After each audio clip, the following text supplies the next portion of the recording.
Right, we're on finishing the Parmo. So these have been deep fried, 3 minutes each.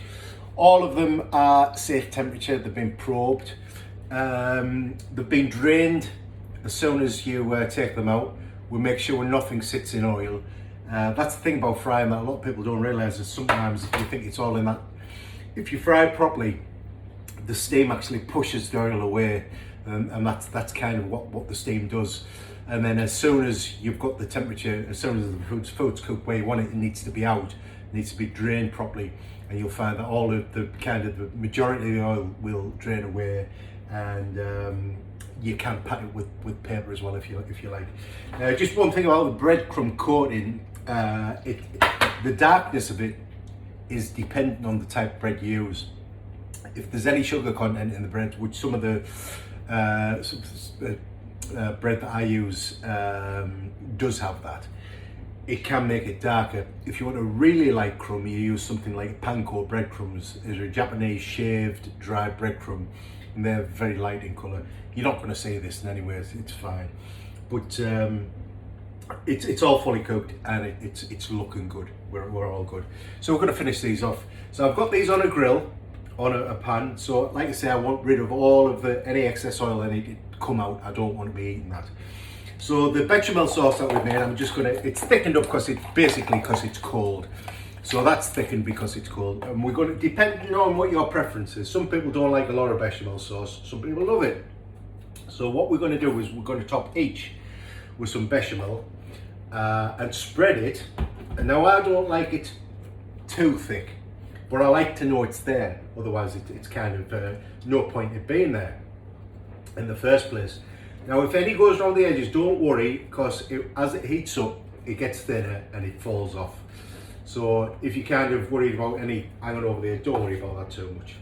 So just as long as it's coated, and don't worry what it looks like. If there's crumbs in the bechamel, that really doesn't matter. It's getting covered in cheese and you don't see that part in any way. Not to say we try to hide, I think we don't do that. We don't hide our mistakes. We just, we just cover things with a bit more. Anyway, that aside, let's crack on. Let's get this finished. We're all hungry. We're all hungry at this end. We're all hungry. It's past our tea time. So I'm doing wedges with this. So I've cooked basically potato wedges because the fryer's on. I'm going to cook them in the fryer. So I've done like a pan full of wedges which I've boiled for 12 minutes, 13 minutes to make sure that they're, because they're quite large. No worse than eating a chip. It's and it's a big chip and you think, oh, that looks lovely, and you bite into it and it's hard. Yeah, no worse.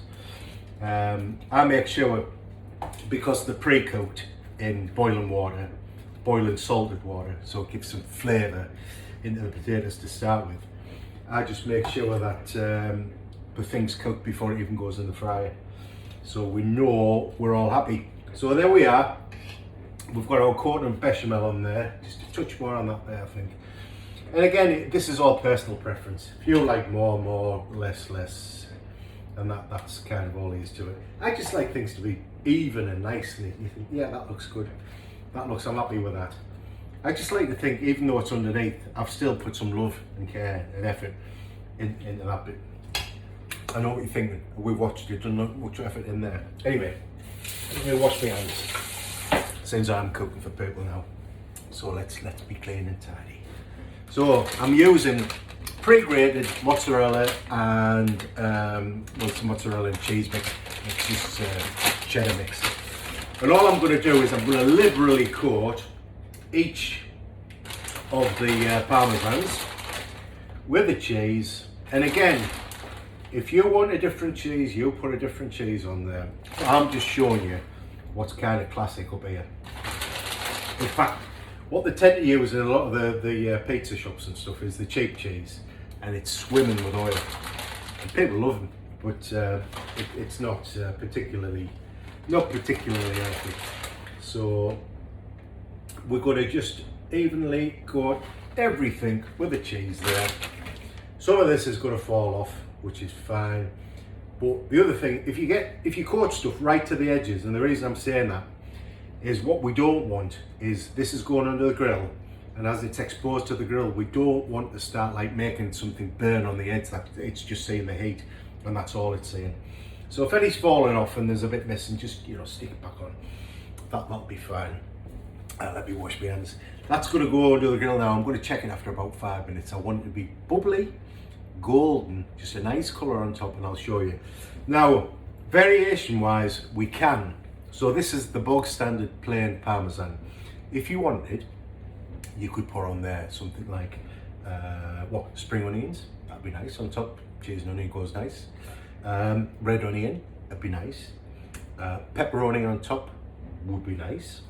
If you like chilies, some nice fine chilies, so you zing it up in a bit hot. So you can have some chilies on top. Some pickled chilies would be nice. Pickle's really good because it cuts through some of the the richness of cheese and the fact it's deep fried and everything. You could put on there some Parma ham or anything like that. Anything you kind of think of, what could I top a pizza with? You could top something like that, and it would be fine.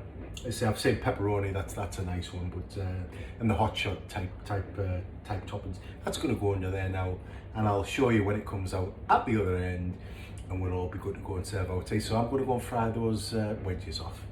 I've done some salad in a bowl. That's just ready to dress with a bit of. And always when you're doing your salad, always dress it. Don't have a naked salad. Honestly, it's shameful. Put it on the table without any dressing on it.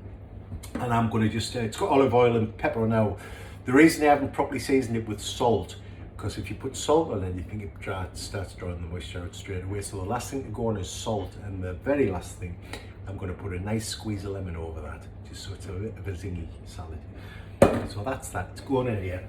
We'll give it a check in 5 minutes, and we'll show you when it comes out of the other end and see what we're looking like. So that's our Teesside Parmo on the way, nearly done. So we'll see you shortly. Bye for now.